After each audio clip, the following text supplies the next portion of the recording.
Picture this. It's September 1st, 1939. You're standing in Warsaw, Poland. The morning sun is just beginning to rise over the city's beautiful streets. Families are waking up, preparing breakfast, getting ready for work and school.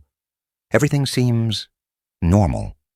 Then you hear it, a distant rumble, growing louder, closer. Within minutes the sky darkens with aircraft, not birds, bombers, hundreds of them. The screech of diving Stukas tears through the air. Explosions erupt across the city. Buildings that stood for centuries crumble in seconds. In that moment, everything changed, not just for Poland, not just for Europe, for the entire world. What you're about to witness is the story of humanity's darkest hour and its finest, a story of unimaginable evil and extraordinary courage, a story that killed over 70 million people and reshaped every corner of our planet. This is World War II, and this is how it changed everything. Welcome back to the channel. If you're new here, hit that subscribe button, because today we're diving deep into the most devastating conflict in human history. And I mean deep. We're not just talking battles and dates. We're talking about the people, the decisions, the moments that transformed our world from what it was into what it is today. Now I know what you're thinking. Another World War II documentary? Haven't we seen this before? But here's the thing. Most documentaries focus on the military strategy, the famous generals, the major battles, and sure, we'll cover those. But we're going deeper. We're going to explore how this war changed technology, society, human rights, international relations, and even the way we think about warfare itself. By the end of this video, you'll understand why World War II wasn't just another war. It was the war. The conflict that drew a line in history and said, everything before this was the old world. Everything after is the new world. So grab a drink, get comfortable, and let's journey back to 1939. Actually, let's go back even further, because to understand World War II, we need to understand what came before it. November 11th, 1918, World War I ends. The war to end all wars is finally over. Millions are dead. Europe is devastated. Everyone is celebrating because surely, humanity has learned its lesson. War is too terrible, too costly, too devastating. We'll never do this again. Right? Wrong. See, the problem wasn't that World War I happened. The problem was how it ended, and this is crucial to understanding everything that follows. The Treaty of Versailles. If you've ever heard that name, you probably know it wasn't exactly fair. But let me paint you a picture of just how devastating this treaty was for Germany. Germany was forced to accept full responsibility for the war. Think about that for a second. A war that involved multiple countries, complex alliances, and countless factors was blamed entirely on one nation. Germany had to pay reparations so massive that their economy was crushed. We're talking about 132 billion gold marks. In today's money, that's roughly $442 billion. But it wasn't just the money. Germany lost territory. Millions of German-speaking people suddenly found themselves in other countries. The military was restricted to just 100,000 soldiers. No submarines, no air force, no tanks. Imagine being a German citizen in 1919. Your country, which was a proud empire just years before, is now humiliated, bankrupt, and broken. Your money is worthless. You can't find work. Your children are hungry. And every day, you're reminded that the rest of the world thinks this is all your fault. This is the soil where extremism grows. But Germany wasn't the only nation struggling. Italy felt betrayed by the Allies, who didn't give them the territory they were promised. Japan felt disrespected by the Western powers. Russia was in the midst of a communist revolution and civil war. The entire global order was unstable. And then came the Great Depression in 1929. If things were bad before, they just became catastrophic. Unemployment soared. Banks collapsed. People lost everything. Democratic governments seemed weak and ineffective. This is when the dictators rose. In Italy, Benito Mussolini and his fascist party promised to restore Italy to the glory of ancient Rome. In the Soviet Union, Joseph Stalin consolidated absolute power through terror and purges. In Japan, military leaders pushed for aggressive expansion to secure resources and territory. And in Germany, a failed artist and World War I veteran named Adolf Hitler found his voice. Hitler's message was simple but powerful. Germany's problems weren't Germany's fault. They were the fault of the Treaty of Versailles, the Jews, the communists, the weak politicians who surrendered. Germany was stabbed in the back.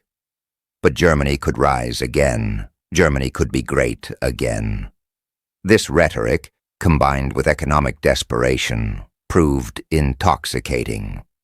By 1933, Hitler became Chancellor of Germany. Within months, he had dismantled democracy and established a totalitarian dictatorship. The stage was set. The actors were in place.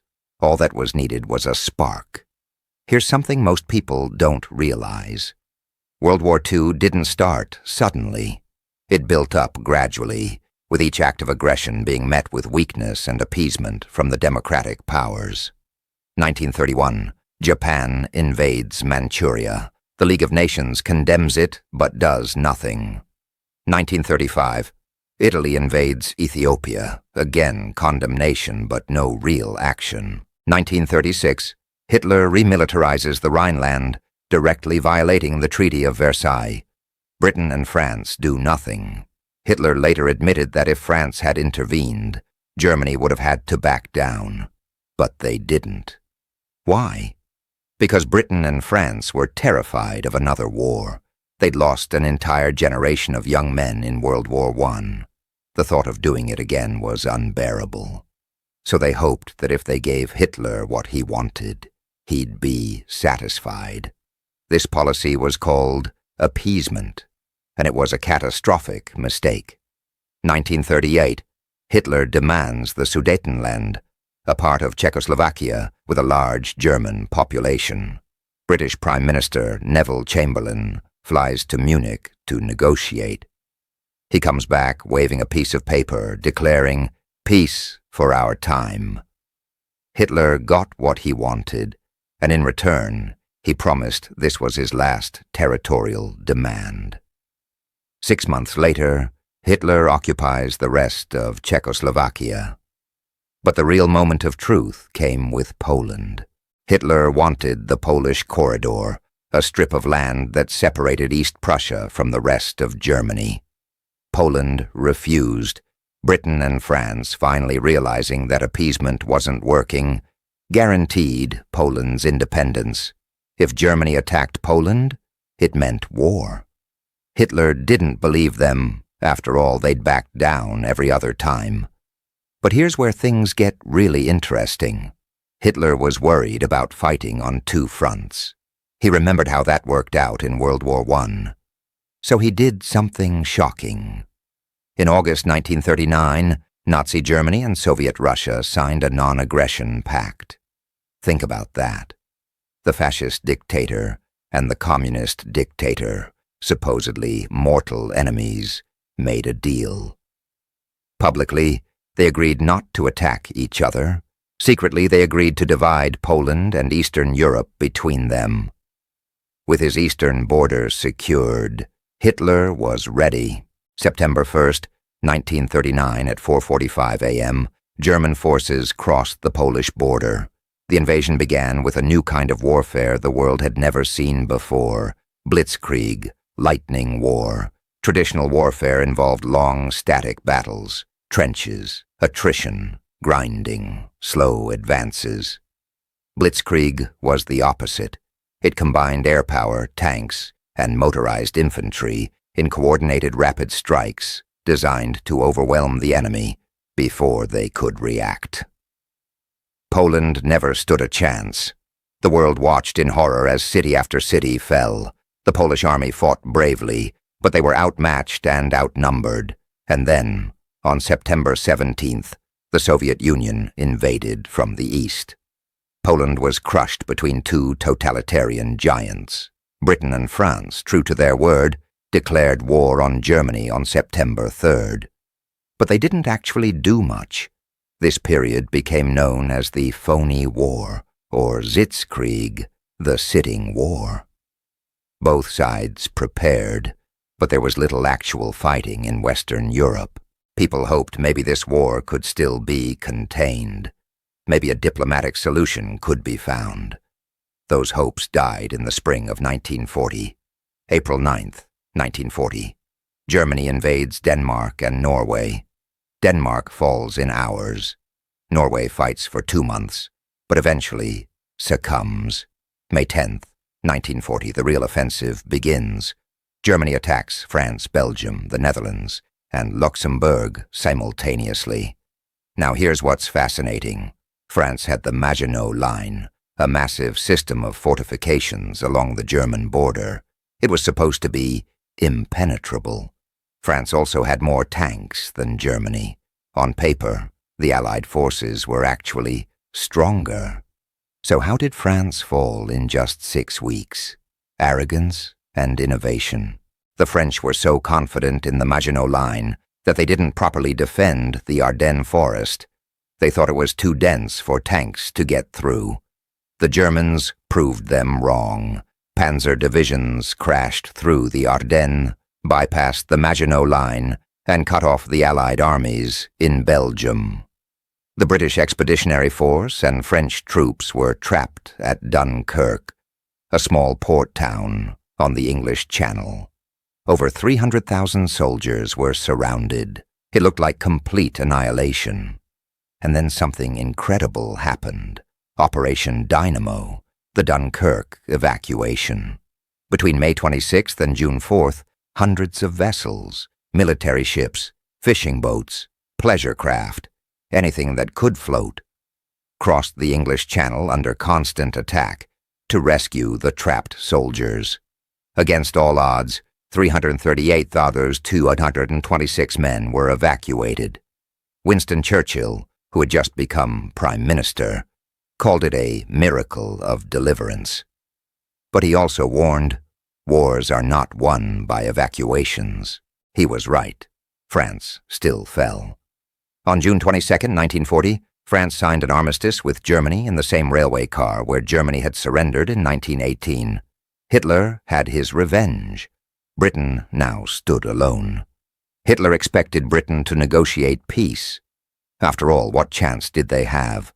The British Army had left most of its equipment in France. Invasion seemed inevitable. But Britain had Winston Churchill, and Churchill had no intention of surrendering.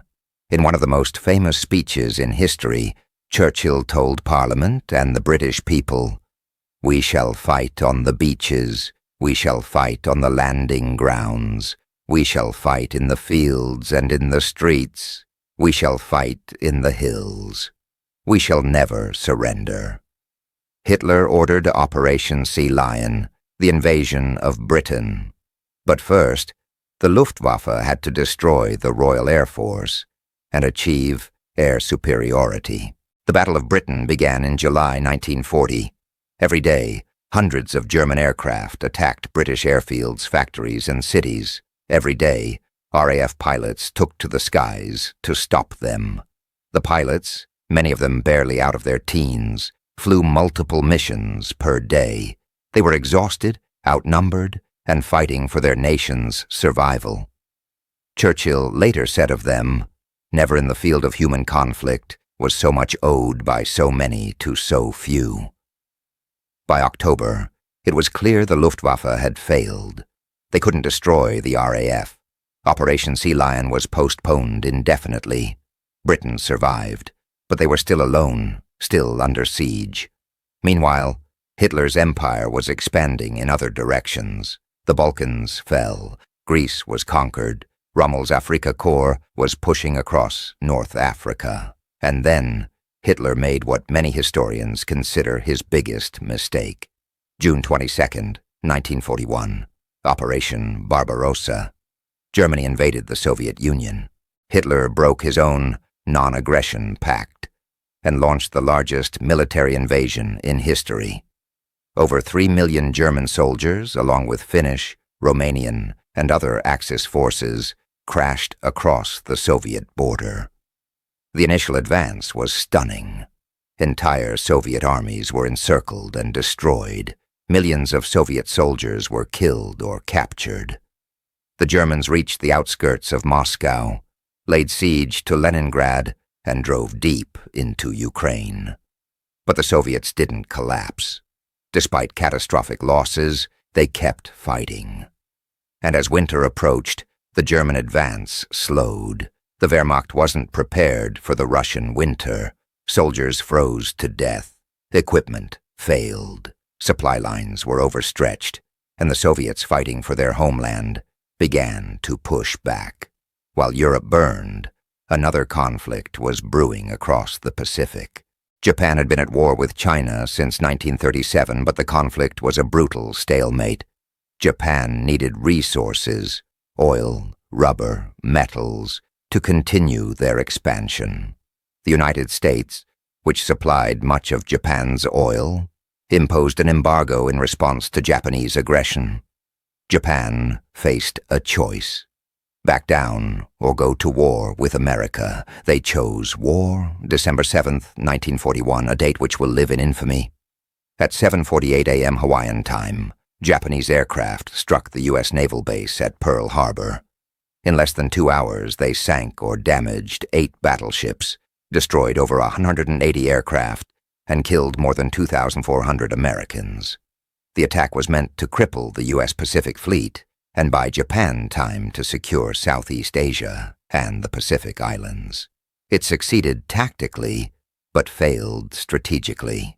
The next day, President Franklin D. Roosevelt addressed Congress.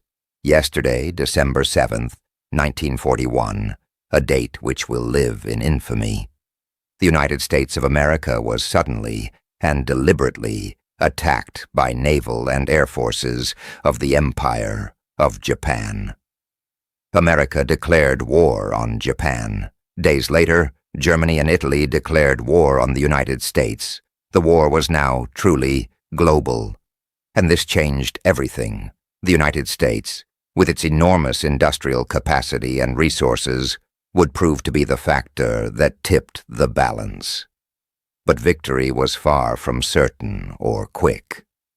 In the Pacific, Japan seemed unstoppable.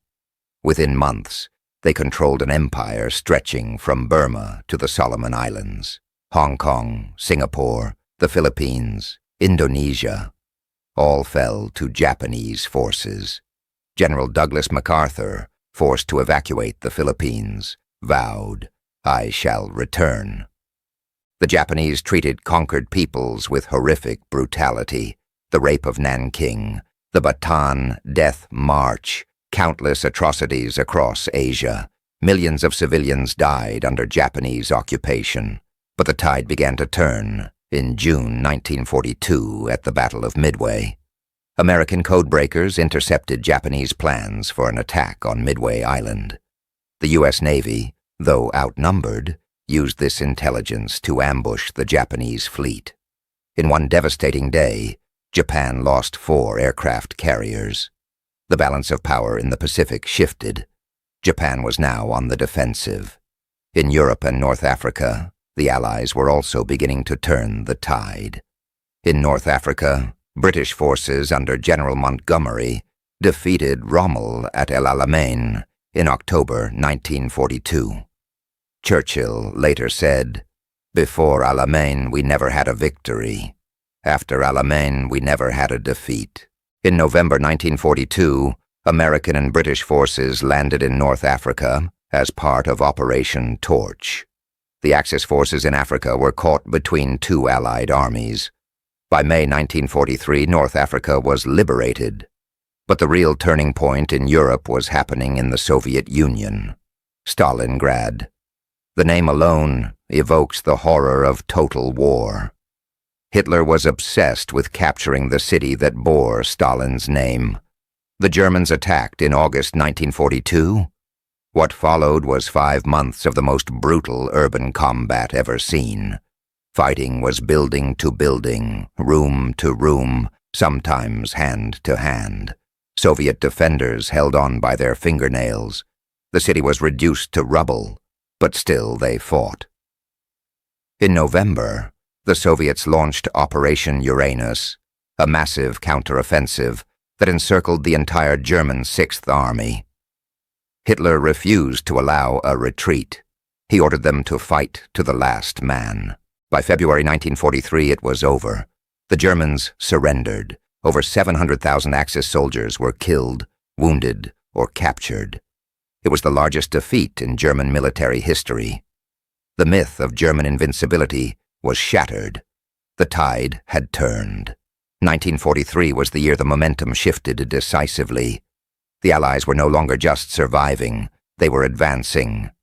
In July 1943, the Allies invaded Sicily, and by September, they had landed on mainland Italy. Mussolini was overthrown and arrested. Italy switched sides and joined the Allies, though German forces occupied much of the country and fought a bitter defensive campaign. In the skies over Germany, British and American bombers were conducting a devastating strategic bombing campaign. Dresden, Hamburg, Berlin, cities were being reduced to rubble. The goal was to destroy Germany's industrial capacity and break civilian morale. Was it necessary? Was it moral? These questions are still debated today. What's undeniable is that hundreds of thousands of German civilians died in these raids. Meanwhile, in the Pacific, American forces were island hopping, capturing key Japanese-held islands and moving ever closer to Japan itself. Tarawa, Saipan, Iwo Jima, Okinawa, each island was paid for in blood. Japanese soldiers fought with fanatical determination, rarely surrendering. Kamikaze pilots deliberately crashed their planes into American ships. But everyone knew the decisive battle would be in France. Nazi-occupied Europe had to be liberated, and that meant a massive amphibious invasion across the English Channel. Operation Overlord, D-Day. The planning was enormous. Eisenhower, the Supreme Allied Commander, had to coordinate American, British, Canadian, and other Allied forces. The invasion required absolute secrecy and deception. The Allies created fake armies to fool the Germans about where the landing would occur. June 6, 1944. Before dawn, paratroopers dropped behind German lines. At 6:30 a.m., Allied forces began landing on 5 beaches in Normandy, codenamed Utah, Omaha, Gold, Juno, and Sword. Omaha Beach was a bloodbath.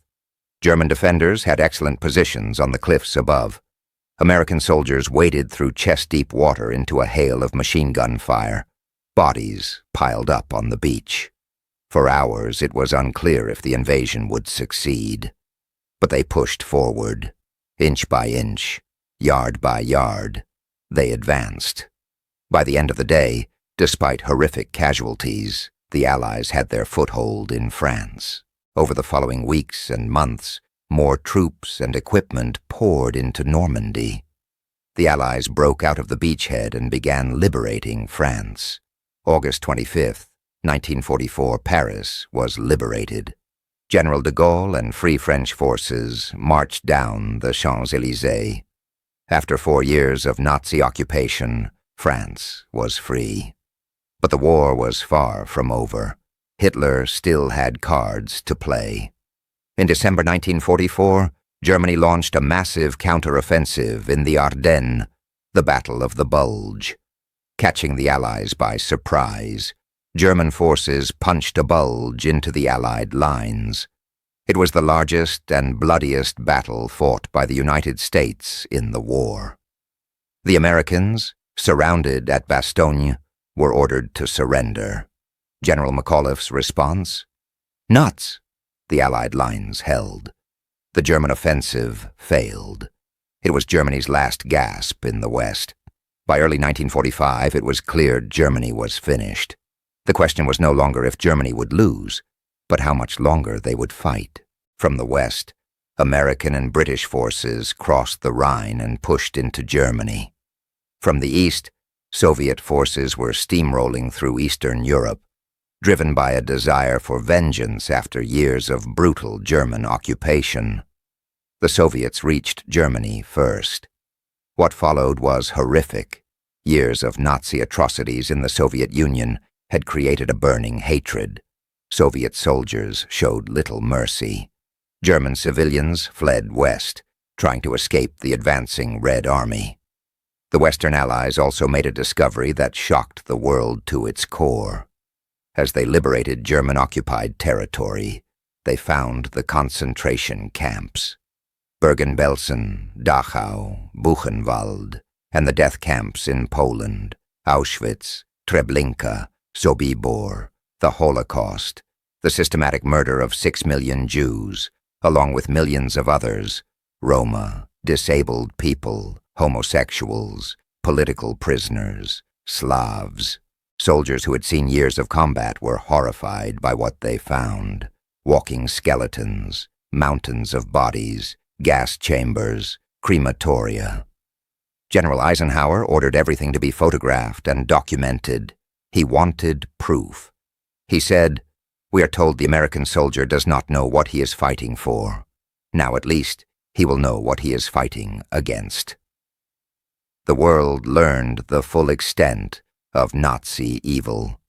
The phrase, "crimes against humanity," entered our vocabulary. The question, how could this happen, would haunt humanity for generations. By April 1945, Soviet forces were fighting in the streets of Berlin. Hitler, hiding in his underground bunker, still believed miracle weapons or last-minute political divisions between the Allies would save Germany. They didn't. On April 30th, 1945, with Soviet forces just blocks away, Adolf Hitler committed suicide. His body was burned, and the remains were never properly recovered. May 7th, 1945, Germany unconditionally surrendered. The war in Europe was over. May 8th, Victory in Europe Day, VE Day. Across the Allied world, people celebrated in the streets. After nearly 6 years of war, the nightmare in Europe was over. But the war wasn't finished yet. Japan still fought on. American forces had captured Iwo Jima and Okinawa, but at tremendous cost. Projections for an invasion of the Japanese home islands predicted hundreds of thousands of American casualties and millions of Japanese casualties. Then came the decision that would change warfare forever.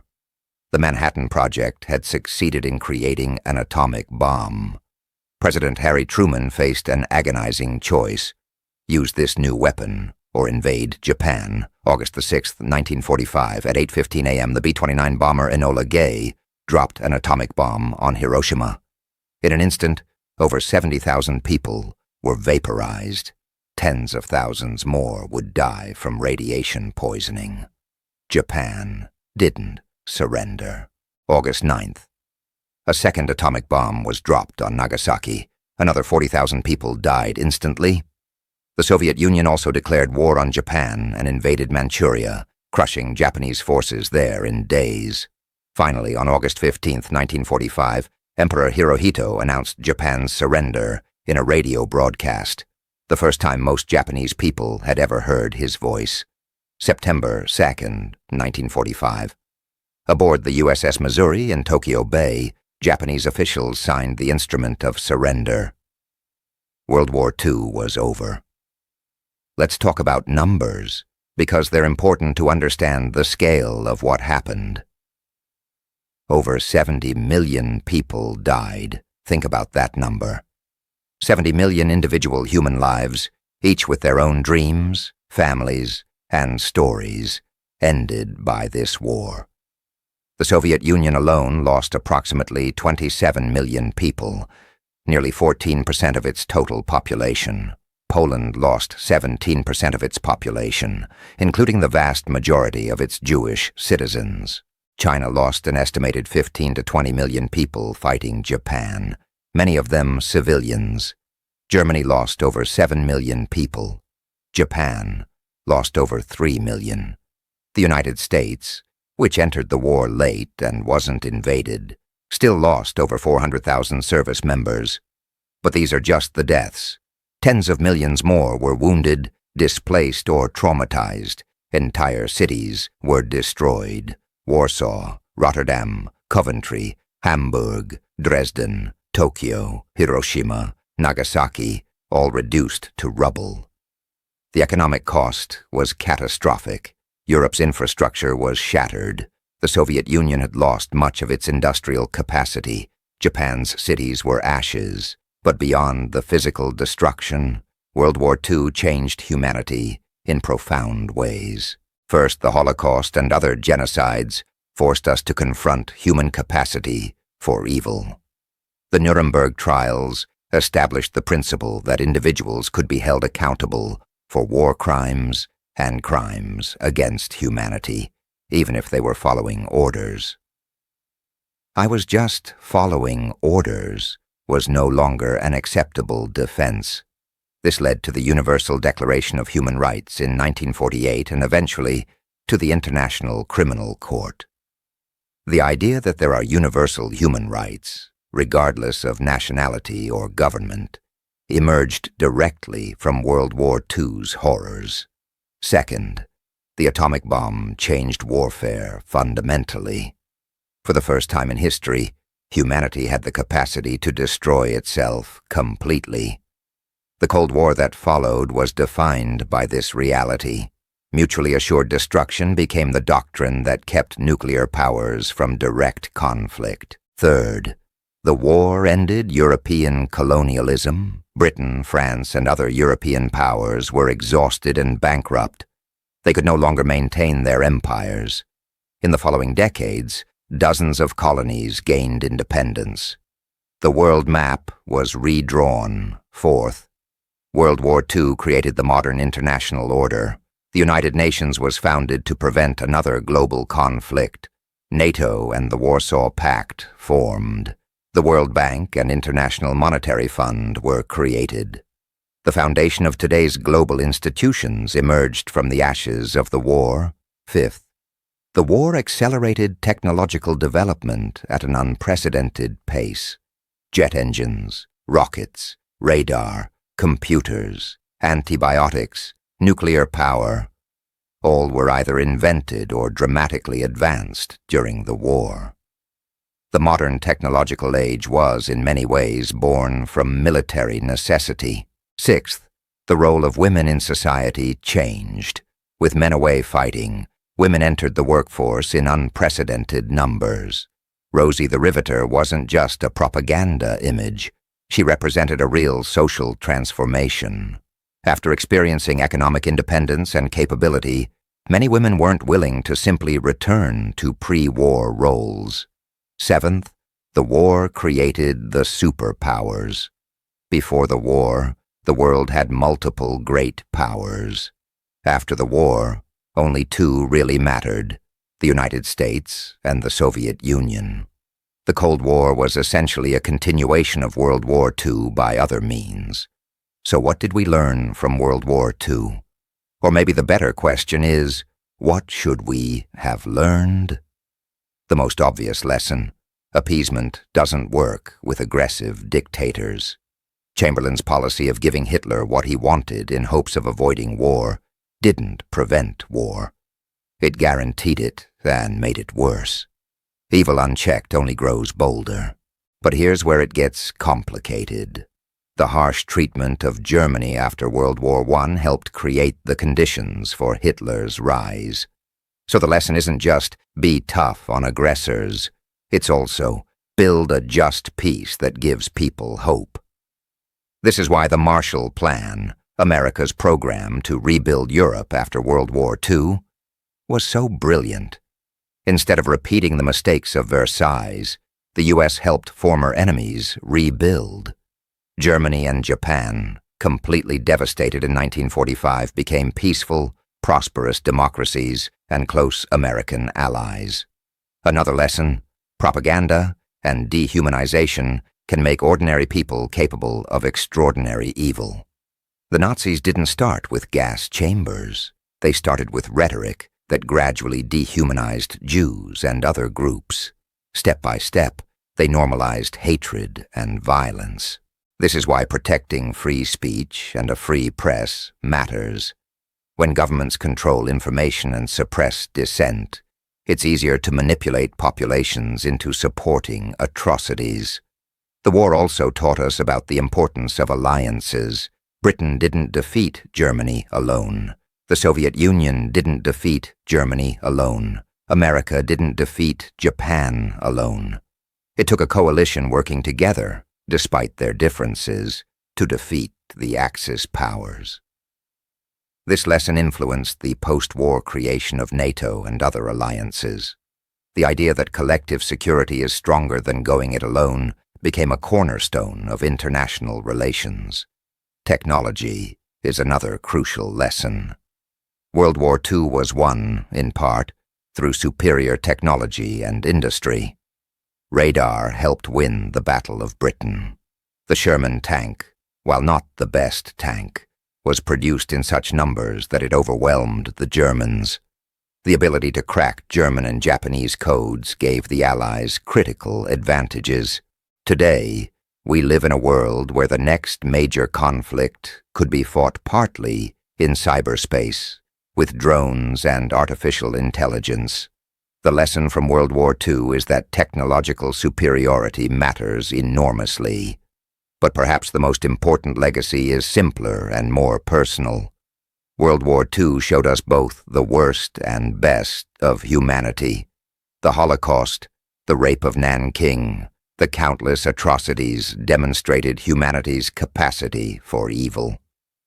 But the bravery of resistance fighters, the courage of soldiers storming beaches under fire, the compassion of those who hid refugees at great personal risk, the determination of entire nations to resist tyranny. These showed our capacity for courage and goodness. The generation that fought World War II, often called the greatest generation, didn't think of themselves as heroes. They were farmers, factory workers, teachers, students who found themselves in extraordinary circumstances and rose to meet them. Tom Brokaw wrote about interviewing World War II veterans who minimized their own service. They'd say things like, "I was just doing my job," or "The real heroes didn't come home." That humility, that sense of duty, that willingness to sacrifice for something greater than themselves, that's the legacy we should remember and aspire to.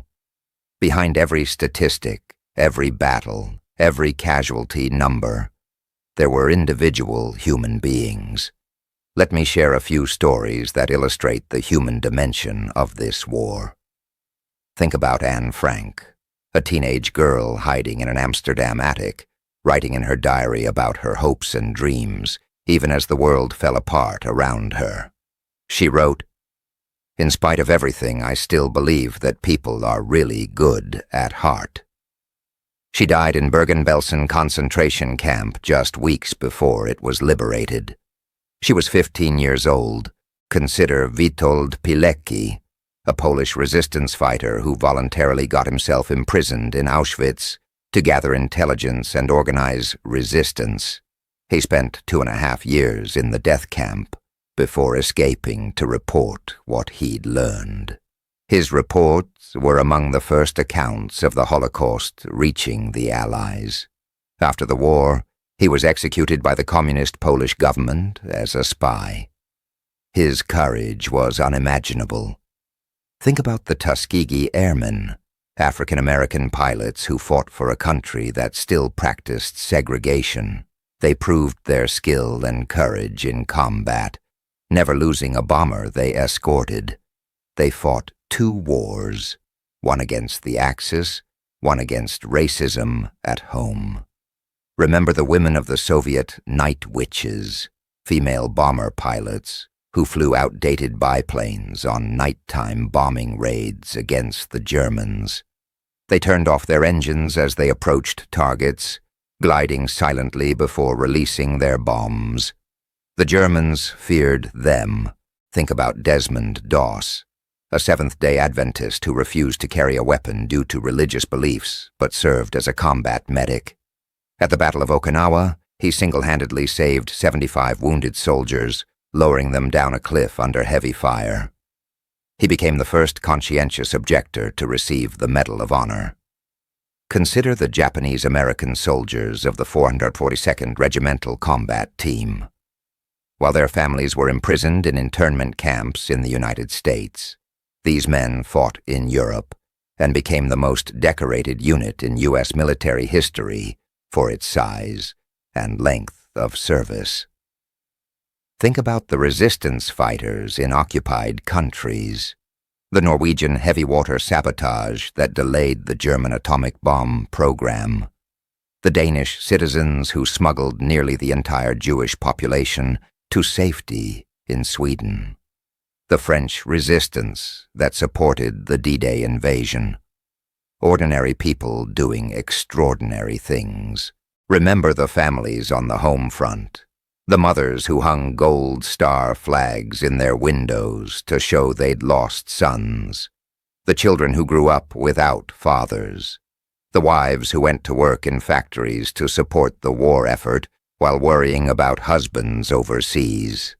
Think about the medics and doctors who tried to save lives amid the carnage, the chaplains who provided comfort to dying soldiers, the entertainers who traveled to combat zones to boost morale. These weren't superheroes. They were ordinary people who found themselves in extraordinary circumstances and chose courage over fear, duty over safety, hope over despair. Every veteran who's still alive today carries memories of friends who didn't come home. Every survivor of the concentration camps carries scars that will never fully heal. Every refugee who fled carries memories of homes they'll never see again. This is why we must never forget, not to glorify war, but to remember its cost, to honor those who sacrificed, to learn from those who suffered. If you think World War II is just history, something that happened long ago with no relevance to today, let me show you how wrong that is. Look at a map of modern Europe. See how Germany is divided from Poland? That border was established because of World War II. The division of Korea, a result of World War II. The existence of Israel, a direct result of the Holocaust. Japan's pacifist constitution, written by the American occupation after World War II. The United Nations Security Council, with its 5 permanent members, the US, UK, France, Russia, and China, represents the major Allied powers of World War II. That structure, created in 1945, still governs international security today. The European Union exists, in part, because Europeans were determined never to let their continent be torn apart by war again. The idea that France and Germany, enemies in 3 major wars, are now close partners would have seemed impossible in 1945. The American-Japanese alliance, one of the strongest in the Pacific, seemed equally impossible when American B-29s were firebombing Tokyo. Yet today, Japan and the U.S. are partners because both learned from the war. But not all of World War II's legacies are positive. The Cold War was essentially a continuation of World War II rivalry. The Soviet Union and the United States, allies during the war, became bitter enemies after it. The division of Europe into Communist East and Capitalist West lasted until 1991. The scars of World War II still affect relationships between nations. Japan's relationship with China and Korea remains complicated by wartime atrocities that Japan has, in the view of many, never fully acknowledged or apologized for. Russia's relationship with Eastern Europe is still influenced by memories of Soviet occupation after the war. The Baltic states, Poland, and others remember being liberated by the Soviets, only to be subjected to decades of communist rule. The trauma of the Holocaust still reverberates. Never again became a rallying cry, yet genocides have occurred in Cambodia, Rwanda, Bosnia, and elsewhere. The international community struggles with when and how to intervene to prevent atrocities. Nuclear weapons, developed during World War II, still threaten humanity. 9 countries now possess nuclear weapons. The risk of nuclear war, whether by design or accident, remains. The war also established patterns of intervention and conflict that continue. American military presence in Europe through NATO. American bases in Japan and South Korea. These commitments, made in the aftermath of World War II, continue to shape global politics. Think about this. Veterans of World War II are in their 90s and 100s now.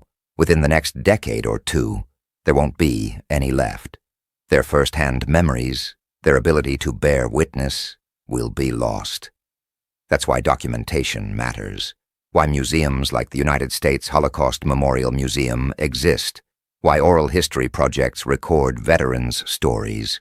Why we must continue teaching about the war. Because memory fades. Lessons are forgotten.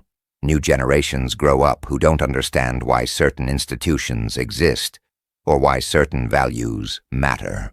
There are people today who deny the Holocaust happened, who claim the atomic bombings weren't necessary, who romanticize the Axis powers or push historical revisionism to justify nationalism. This is dangerous, not because we should demonize entire nations or peoples, but because we must remember what happened when nationalism became extreme, when propaganda replaced truth, when hatred was normalized, when aggression went unchecked. Here's something that makes people uncomfortable. World War II isn't as morally simple as we sometimes like to think. Yes, the Allied cause was just. Fighting against Nazi Germany, Fascist Italy, and Imperial Japan was necessary.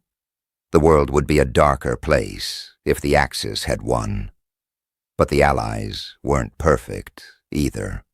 The strategic bombing campaigns that killed hundreds of thousands of German and Japanese civilians, were they necessary?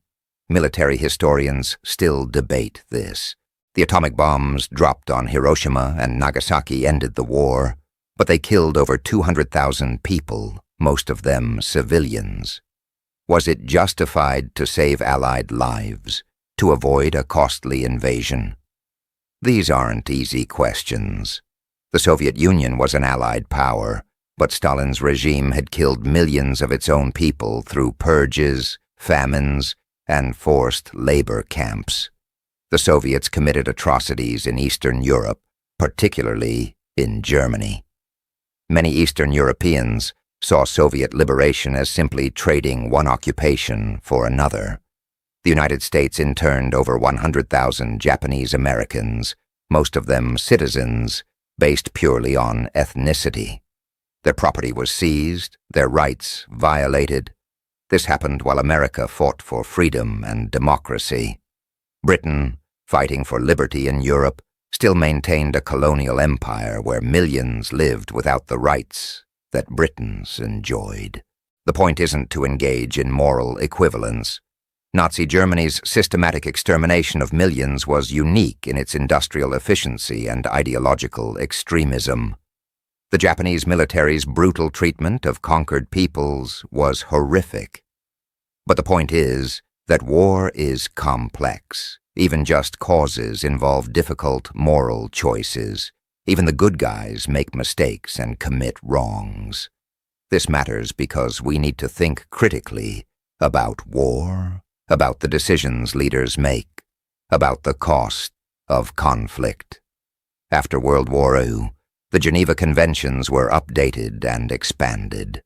The principle of proportionality in warfare, that military advantage must be proportionate to civilian harm, became established in international law. But these rules are constantly challenged. Modern warfare in urban areas still kills civilians.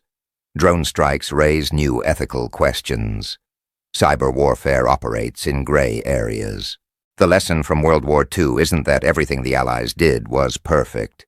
It's that even in a necessary war against genuine evil, moral complexity exists. Decisions have consequences. Power must be wielded carefully. Democracy matters because it forces debate about these issues. Free press matters because it exposes wrongdoing. International law matters because it establishes the standards. The veterans I've spoken to, those who actually fought in World War II, rarely talk about glory. They talk about the friends they lost, the horrific things they saw, the moral injuries that don't heal. War should never be glorified. It should be understood as sometimes necessary but always tragic.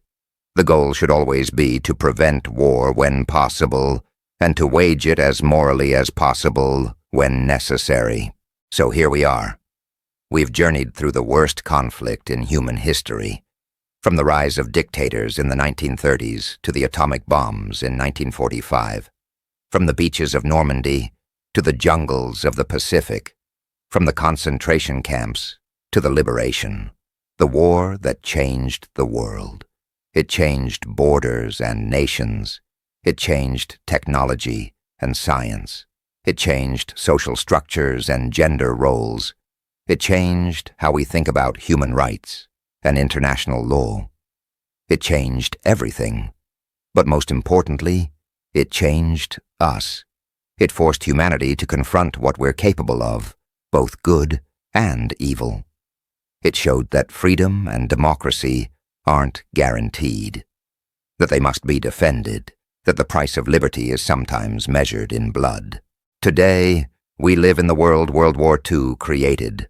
The institutions, alliances, and rivalries of our modern world trace back to that conflict.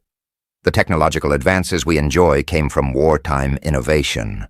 The values we claim to uphold emerged from revulsion at wartime atrocities. So what should we remember? Remember the sacrifice of those who fought, the millions of soldiers who never came home, the civilians who died in bombings, famines, and genocides, the families torn apart, the children who lost childhoods. Remember the courage of those who resisted evil, the soldiers who stormed beaches, the resistance fighters who sabotaged the enemy, the ordinary people who hid refugees, the medics who saved lives under fire. Remember the victims of hatred, the Jews, Roma, disabled people, homosexuals, and others murdered in the Holocaust, the Chinese killed by Japanese forces, the countless civilians caught in the crossfire. Remember the lessons, that evil must be confronted, not appeased, that hatred and dehumanization lead to atrocity, that freedom requires vigilance, that peace must be built on justice. And remember that all of this was done by humans, not superheroes or villains from movies, but ordinary people, which means we're capable of the same extremes, both good and evil. The veterans of World War II are leaving us. Soon, there will be no one left who remembers. That's why we must carry their stories forward. Why we must teach the next generation. Why we must never forget. Because those who don't learn from history are doomed to repeat it. World War II changed the world. The question is, what will we do with the world it created? Will we honor the sacrifice by defending freedom and human rights? Will we work to prevent another global catastrophe? Will we remember that war is hell and peace is precious? Or will we let the lessons fade? Will we let nationalism and hatred rise again? Will we repeat the mistakes that led to this catastrophe? The choice is ours. The responsibility is ours. This was World War II. The war that changed the world.